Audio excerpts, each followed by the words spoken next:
വെടിനിർത്തൽ 3 ആഴ്ച പിന്നിടുമ്പോൾ ഇസ്രയേലിനെ നടുക്കി ടെൽ അവീവിനടുത്ത് സ്ഫോടന പരമ്പര.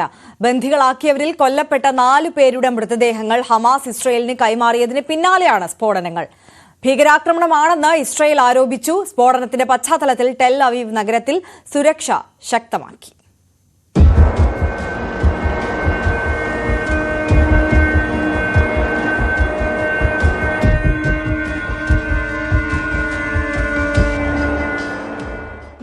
ലക്ഷത്തോളം ജനങ്ങൾ കഴിയുന്ന ഇസ്രായേലിലെ പ്രധാന നഗരമായ ടെൽ അവീവിൽ ഇന്നലെ രാത്രിയാണ് ഉഗ്രശബ്ദത്തോടെ സ്ഫോടനമുണ്ടായത്.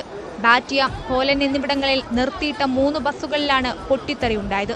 നിർത്തിയിട്ടിരുന്ന ബസ്സായതിനാൽ ആളപായമുണ്ടായില്ല. എന്നാൽ ഏതാനും മണിക്കൂറുകൾക്കുള്ളിൽ പുറപ്പെടാനിരുന്ന ബസ്സിലായിരുന്നു സ്ഫോടനം. നിലവിൽ സ്ഫോടനത്തിന്റെ ഉത്തരവാദിത്തം ഒരു സംഘടനയും ഏറ്റെടുത്തിട്ടില്ലെങ്കിലും ഭീകരാക്രമണമാണ് ഉണ്ടായതെന്നും വെസ്റ്റ് ബാങ്ക് കേന്ദ്രീകരിച്ച് പ്രവർത്തിക്കുന്ന ഭീകര സംഘടനയാണ് പിന്നിലെന്നും സൈനിക നടപടി ഉടൻ ഉണ്ടാകുമെന്നും ഇസ്രായേൽ പറയുന്നു.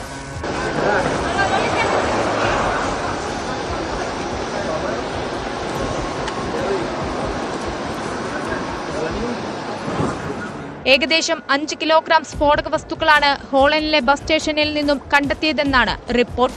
മറ്റു 2 ബസ്സുകളിലെ സ്ഫോടക വസ്തുക്കൾ പോലീസ് നിർവീര്യമാക്കിയിട്ടുണ്ട്. 5 ബോംബുകളും സമാനമാണ്. ടൈമറുകൾ ഘടിപ്പിച്ചതാണ്. സംഭവത്തിൽ വിശദമായ അന്വേഷണം ആരംഭിച്ചതായി പോലീസ് അറിയിച്ചു. സ്ഫോടനത്തിന് പിന്നാലെ മുഴുവൻ ബസ് സർവീസുകളും നിർത്താൻ ഗതാഗത മന്ത്രി മിറി റജവ് ഉത്തരവിട്ടിട്ടുണ്ട്. എല്ലാ ബസ്സുകളിലും ട്രെയിനുകളിലും ലൈറ്റ് മെട്രോ സർവീസുകളിലും പരിശോധന നടത്താനും മന്ത്രി നിർദ്ദേശം നൽകി. അതേസമയം ഗസ മുനമ്പിന്റെ നിയന്ത്രണം ഏറ്റെടുക്കാനുള്ള അമേരിക്കൻ പദ്ധതി ചർച്ച ചെയ്യുന്നതിനായി അറബ് നേതാക്കൾ ഇന്ന് സൗദി അറേബ്യയിൽ യോഗം ചേരും. പ്രദേശവാസികളെ സ്ഥലത്ത് നിന്ന് മാറ്റിപ്പാർപ്പിക്കുന്നതിൽ പല രാജ്യങ്ങൾക്കും പ്രതിഷേധമുണ്ട്. മാർച്ച് 4-ന് ഈജിപ്തിൽ നടക്കുന്ന അടിയന്തര അറബ് ലീഗ് ഉച്ചകോടി പ്രസിഡന്റ് ട്രംപിന്റെ ഗാസ റിവിയേര നിർദ്ദേശം വിപുലമായി ചർച്ച ചെയ്യും. സൗദി കിരീടാവകാശി മുഹമ്മദ് ബിൻ സൽമാനാണ് മറ്റു നേതാക്കളെ യോഗത്തിനായി ക്ഷണിച്ചത്.